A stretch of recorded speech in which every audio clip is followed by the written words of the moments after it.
দীর্ঘ 16টি বছর ফ্যাসিস্ট খুশি হাসিনা সরকারের বিরুদ্ধে আমাদের রাজু তারেক রহমান বাংলাদেশ থেকে 8000 মাইল দূরে থেকেও আন্দোলন সংগ্রামে নেতৃত্ব দিয়েছেন, আমাদেরকে রাজপথে থাকার জন্য বলেছেন। গত 5ই আগস্টের পর আগস্টের পূর্বে ছাত্র শ্রমিক জনতা এবং বৈষম্যবিরোধী ছাত্র আন্দোলনে বিএনপি সভাপতি রাজনৈতিক দলে এই ছাত্র বৈষম্যবিরোধী আন্দোলনে সবাইকে সম্পৃক্ত হওয়ার জন্য নির্দেশ দিয়েছিলেন।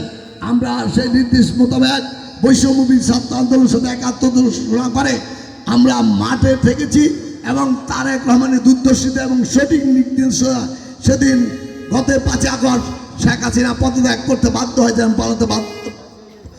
পালাতে বাধ্য হয়েছেন। আজকে অন্তর্বর্তীকালীন সরকার এসেছে।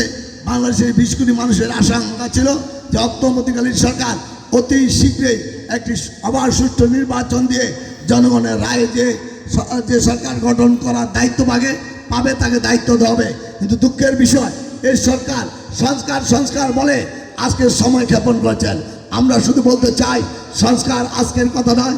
1975 7 নভেম্বর সিপাহী বিপ্লবের পর শহীদ জিয়াউর রহমান যখন ক্ষমতা এসেছেন এবং শেখ মুজিবুর রহমান যখন বাকশাল একনায়কতন্ত্র কায়েম করেছিলেন তখন বাকশাল একনায়কতন্ত্র বাতিল করে শহীদ জিয়াউর রহমান সেদিন বহুদলীয় গণতন্ত্র প্রবর্তন করেছেন এবং বহুদলীয় রাজনীতি চালু করেছিলেন।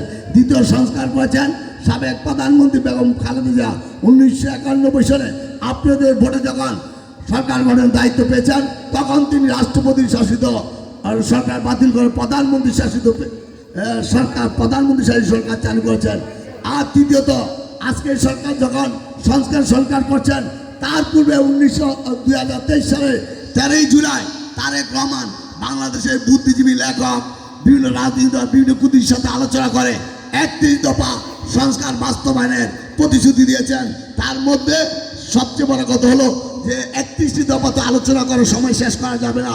আমরা উল্লেখযোগ্য কয়েকটি এই দফার কথা বলবো, যেমন আইনসভা, মন্ত্রিসভা, রাষ্ট্রপতি, প্রধানমন্ত্রী, বিচার বিভাগের মাঝে ক্ষমতা ভারসাম্য প্রতিষ্ঠান, প্রধানমন্ত্রী দায়িত্ব পালনের সময়সীমা, অনুর্ধব পরপর 2 মেয়াদ নির্ধারণ, গণমুখী জনকল্যাণমূলক প্রশাসন প্রতিষ্ঠার লক্ষ্যে প্রশাসনিক সংস্কার কমিশন গঠন এবং সবার জন্য স্বাস্থ্য সার্বজনীন চিকিৎসা ব্যবস্থা কার্যকর করা, প্রাথমিক ও প্রতিরোধমূলক স্বাস্থ্য সেবা নিশ্চিত করার লক্ষ্যে পর্যাপ্ত সংখ্যক প্রশিক্ষিত নারী ও পুরুষ পল্লী স্বাস্থ্যকর্মী ব্যবস্থা করা, সংক্রামক এবং অসংক্রামক রোগের চিকিৎসা, শিক্ষা ও গবেষণার সুবিধা নিশ্চিত করা। তারেক রহমান বলেছেন আপনারা যদি তারেক রহমানকে এবং জাতীয়তাবাদী দলকে ধানের শীষে আগামী নির্বাচনে নির্বাচিত সরকার গঠন করার দায়িত্ব দেন তাহলে তারেক রহমান বিএনপিকে নিয়ে এই 31 দফা বাস্তবায়ন করে বাংলাদেশের 20 কোটি মানুষের মুখে হাসি ফুটাবেন। এবং তারেক রহমান বলেছে বিএনপি নেতৃবৃন্দ জনগণের পাশে থাকার জন্য, বিপদ আপদে পাশে থাকার জন্য এবং সন্ত্রাস মুক্ত, চাঁদাবাজ মুক্ত, দখল মুক্ত এলাকা বন্ধ, থানা বন্ধ উপহার দেওয়ার জন্য। আমরা বলতে চাই যারা বিএনপি, যুবদল, ছাত্রদল, শ্রমিক দলের নামে যারা গত গডফাদারে দোষর ছিলেন তারা সহ যদি চাঁদাবাজি, সন্ত্রাস, দখলবাজি করে আপনারা তাদেরকে বেঁধে রাখবেন এবং আমাদেরকে খবর দিবেন। আমরা আপনাদের সাথে আছি, আপনাদের পাশে থাকবো। আগামী দিনে 31 দফা বাস্তবায়ন করে 20 কোটি মানুষের মুখে হাসি ফুটানোর জন্য আপনারা তারেক রহমান এবং দেশের বেগম খালেদা জিয়ার সাথে পাশে থাকবেন, তাদের নেতৃত্বের প্রতি সমর্থন দিবেন এবং আপনারা আগামী 31 দফা বাস্তবায়নের সমর্থনে আপনারা কাজ করবেন এই আশা ব্যক্ত করে আমি আমার বক্তব্য শেষ করছি। খোদা হাফেজ। বাংলাদেশ জিন্দাবাদ। শহীদ জমরু বেগম খালেদা জিন্দাবাদ।